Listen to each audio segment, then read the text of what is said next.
Welcome back. You got Will and Iman here from the Block Runner, MetaZone, Rovi, and MScribe. And today, Casey launches a nuke.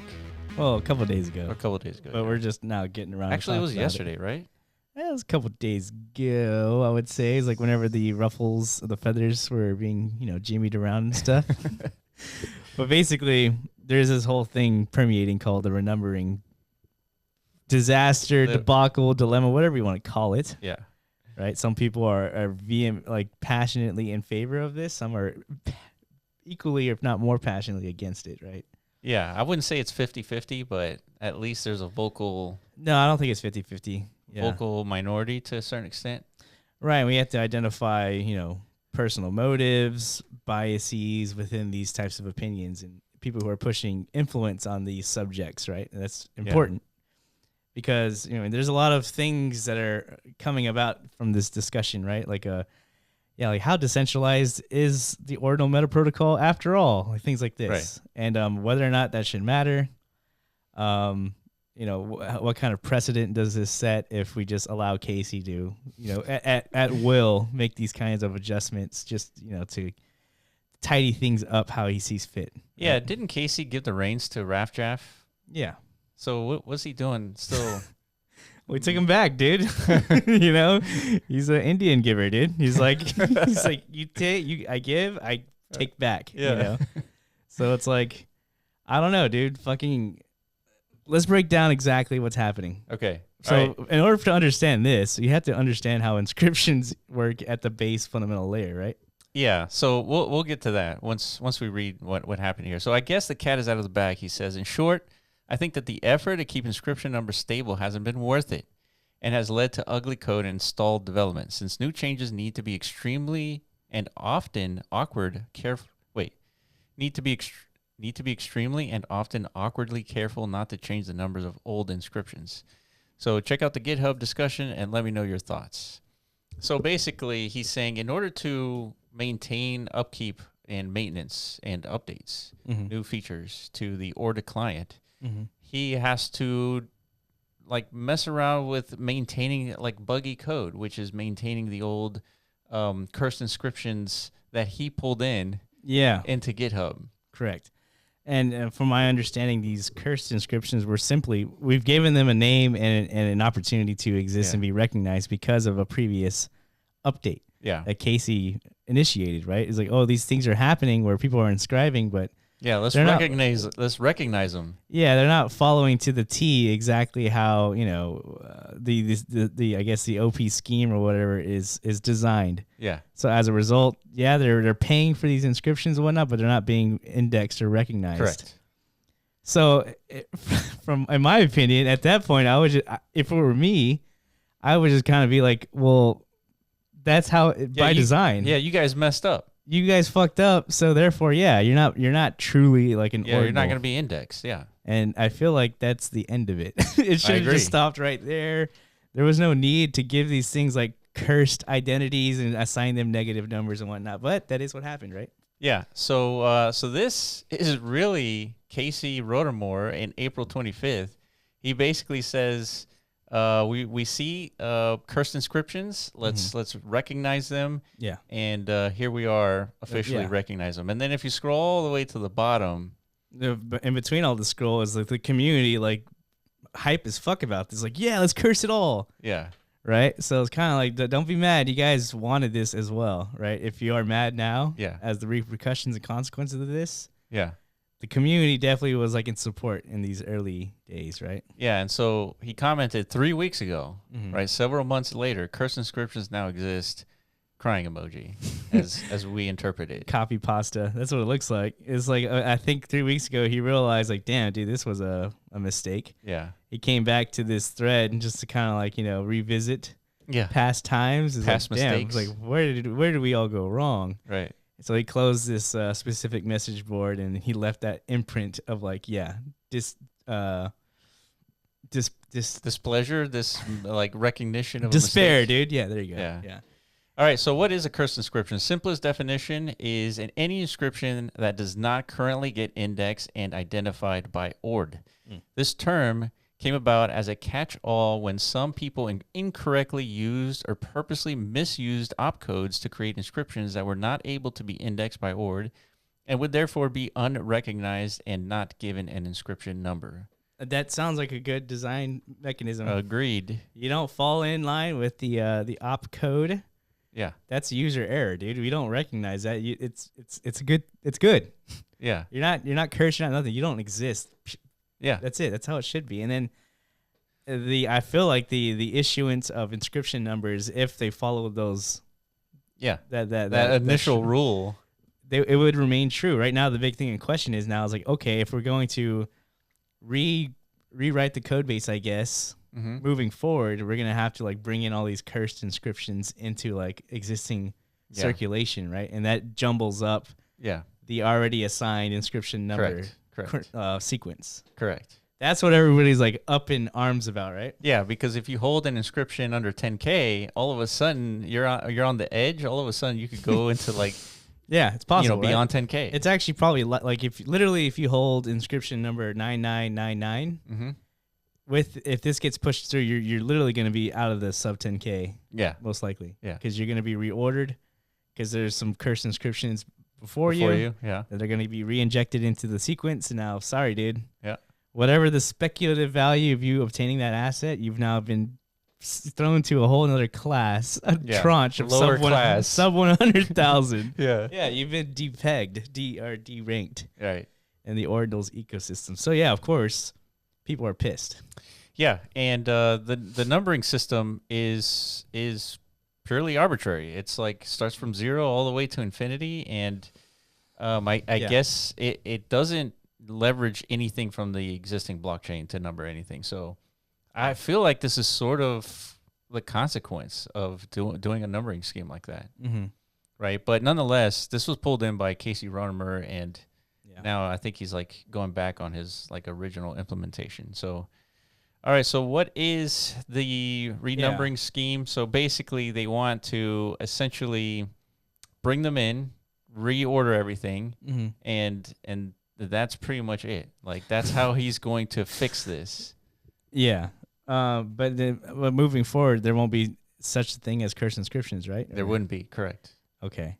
So what does this actually achieve? Like, because the debate is, okay, one side of the camp, as we're going to see here with Leonidas, he's pretty much taken over the reins of like, leave it as is.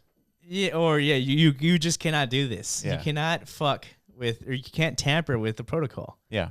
Right? If anything has been assigned, it has to remain that way no matter what, because you're setting a precedent of obviously mutability, right? Yeah. Like things can be changed at any moment, as indicated from this past event called the Renumbering.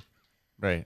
Right. So like that's what's at risk. The social consensus or whatever around the idea, the ethos of what Ordinals represents, right? Yeah, as centralized as meta protocols. I feel like that thinking assumes that you did it right off the bat. Right. And I don't think that should be the case. Okay. Yeah. So I think there should be some way to update stuff and make it better. And yeah, I mean, I would think so too. I mean, there are typically like there's like a governance process to updating these types of things. Bitcoin has gone through a number of updates. Yeah. Right. And so it's all about who supports it. Right. If the miners support Bitcoin updates, then that's Bitcoin. If they don't, then it's a fork. Yeah, this definitely feels like growing pains and like early maturation like happenings, because Ordinals is so new. It's a baby still, right? So now like this is literally just like the ecosystem figuring out like how are we going to govern ourselves moving forward. Right. Because at this point, it's just whatever Casey and Rafjaf say basically goes, because they have control over the, the client. Yeah. And the rest of us just kind of have to follow along and implement, right? Yeah. And if we don't like what Casey and Rafjaf do, what do we do? Yeah, that's what I asked you earlier. It's like, what is the communal recourse? Like, let's say 99% of us just hated this idea. Right. Which is kind of starting to, it feels like that because of, the influence coming about where people really just don't want to depeg the value that they perceive that they own. They've collected, yeah. Right. So what do we do as a collective community in that event? 99% of us don't agree. Yeah. It gets executed anyways. What happens? You fork it. What is that?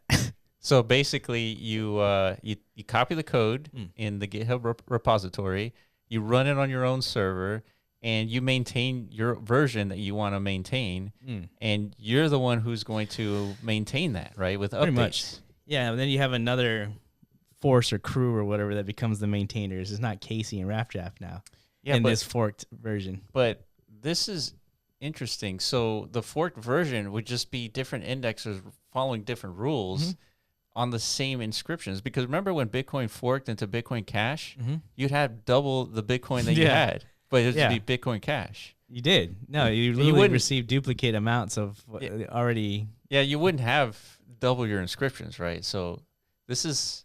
No, you would have your inscriptions, and then you would have... Yeah, you would have a renumbered inscription and also X. And also the old renumeration. Correct. Yeah, so they're two separate assets entirely, and just the value of them they're being read differently by different parties. They're read and displayed differently in like their interpretable formats, right? But the value that's attributed to them is purely dictated by the invisible hand, right? Like a market has to appreciate. Like I said, in this scenario, where if it's like 99% of people just disagree, it's like Casey's gone fucking crazy. Yeah.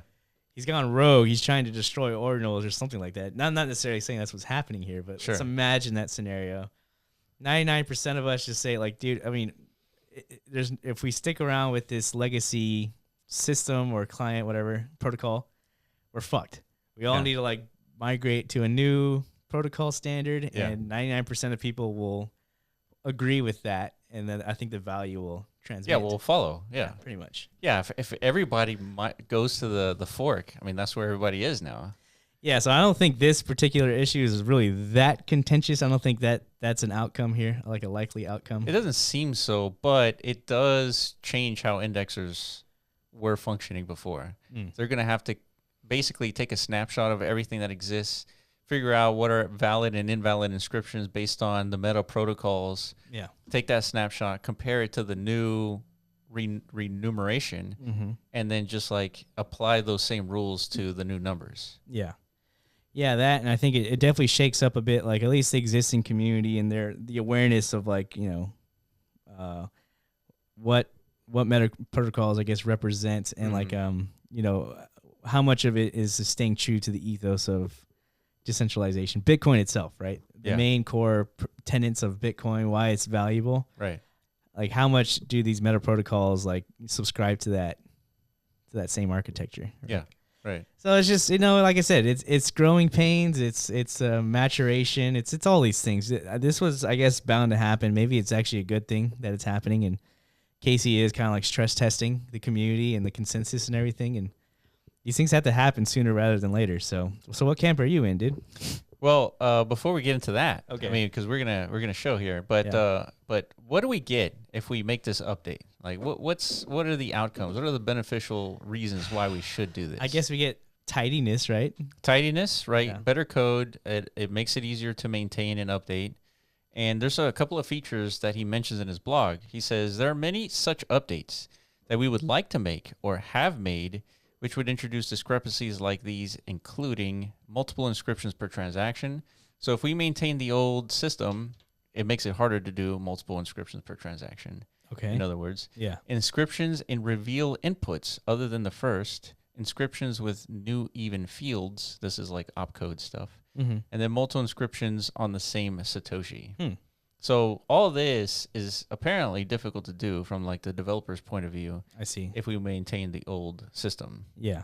Right. So who knows how, I guess only a developer will understand how limiting this can be as far as like what they can and cannot, you know, produce as a result of this like faulty code base or whatever, where we are at the current moment. So yeah, if you're actually trying to build something like as the developers do, you would probably support let's you know, ruffle some feathers for now. Let's displease some people for now, but for the greater good of the future longevity and to have more developers come in, right? And build. Yeah, it's like building a house on top of a proper foundation. Like, you wouldn't want to build it on like mud. Yeah. Right? No. Right. I wouldn't. No. I would not want muddy house, dude. Not at all.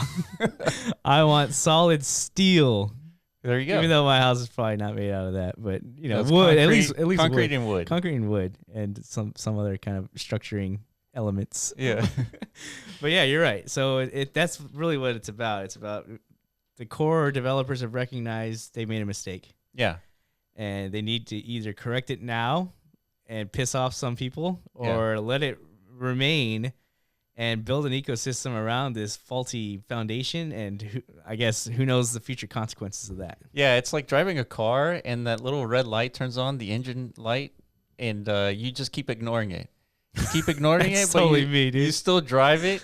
Eventually, the car is going to stop working, right? Yeah, you're going to fuck up something really bad. Like the whole engine might fry because you didn't want to replace the spark plugs or something. Or you get an oil change. Yeah, you're right, dude. That's a good little thing. Yeah. It's like a whole life lesson here, you know? It is. Yeah, I am that guy, dude. You can't do that, dude. I would be the guy looking for short-term, gain in exchange for long-term pain. That's what this feels like, dude. It's like for now we get to all feel happy because we still own the car still turns on.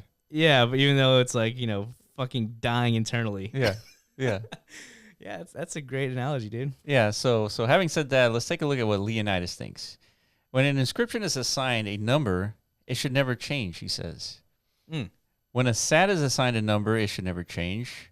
When a sat is assigned a name, it should never change. And when a sat is assigned a rarity like uncommon, it should never change. These principles matter. Yeah. So that makes sense as long as the methodology to assign these things was non-arbitrary?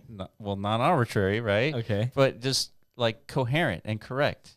Yeah. And not just like appeasing people who are misusing the protocol. Yeah. Right?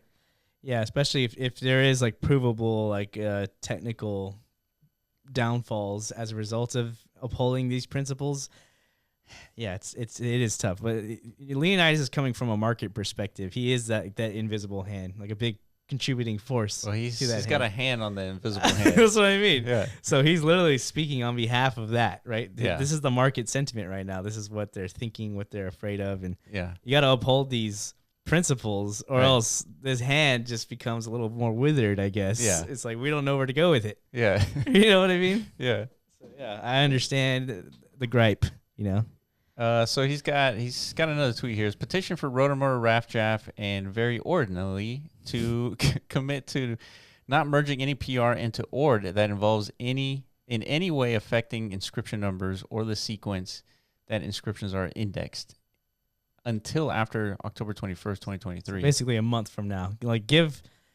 Please don't do anything for a month. We need a month of community discourse to kind of come up with a plan. Damn. Retweet to sign, 241 retweets. There we go, dude. There's Raph right there commenting. Okay, so the PR does not in any way affect inscription numbers, just a way to simplify the code while keeping inscription numbers alive and well.